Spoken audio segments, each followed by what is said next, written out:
හිතන්නේ මේ කැලෑවේ හන්දා වෙන්නේ නැති ප්‍රශ්නේ තියෙන්නේ. නේද? කැලෑවේ හන්දාද? ගමට ගෙනාවැදා රාටික.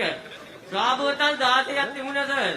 ඒක ගෙනාවු ගමන් මේගොල්ලෝ පොලිසියෙන් අල්ලගෙන මට කෑන් එකක් දැම්මා අර කපලා ගෙනාවු එක්කෙනාට එකක් දැම්මා උසාවි. ඊට පස්සේ මට 50000ක් ගව්වා දෙන්නටම. ඉතින් මම ඒකනේ ඊට පස්සේ 50000ක් ගව්වා රා සම්බන්ධයෙන් තියෙන නීති අධිකරු ජනාධිපතිතුමනි ගහ යට මීටර් 50ක අරය ඇතුළත රා විකුණන්න පර්මිට් එකක් දෙනවා. නමුත් සාමාන්‍ය සන්තකයේ තබා ගැනීමේ සීමාව තියෙන්නේ ලීටර් 1.5ක්. නෑ මේකේ මේ සාධාරණව බලන්න මේ එහෙමයි. ඒකට නීතිය වෙනස් කරගන්නට ඕන නම් ඒක අපි වෙනස් කරගන්නට ඕන. මොකද ගහ මුලින් ඉඳලා විකුණන්නේ නෑනේ. එහෙමයි.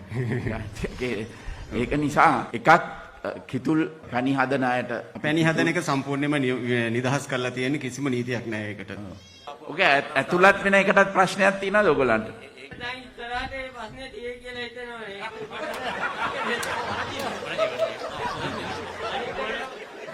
නෑ ගරු ජනාධිපතිතුමනි අතිරේක වනජීවීක සූදානම් පාරම්පරිකව ඒ කර්මාන්තය කරන අයට ඒව කරගෙන යන්න දෙන්න සූදානම්. දැන් ඔය ප්‍රශ්නේ වගේම ඔබතුමාගේ අදහස මොකද මේකට කරන්න ඕන?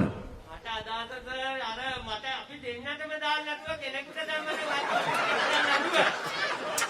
දෙන්නටම දාන්නේ කෙනෙක් දෙකට. කාටද ඔයාටද දාන්න ඕන අනිත් එක්කෙනාටද? අනිත් එක්කෙනාට නෙමෙයි මට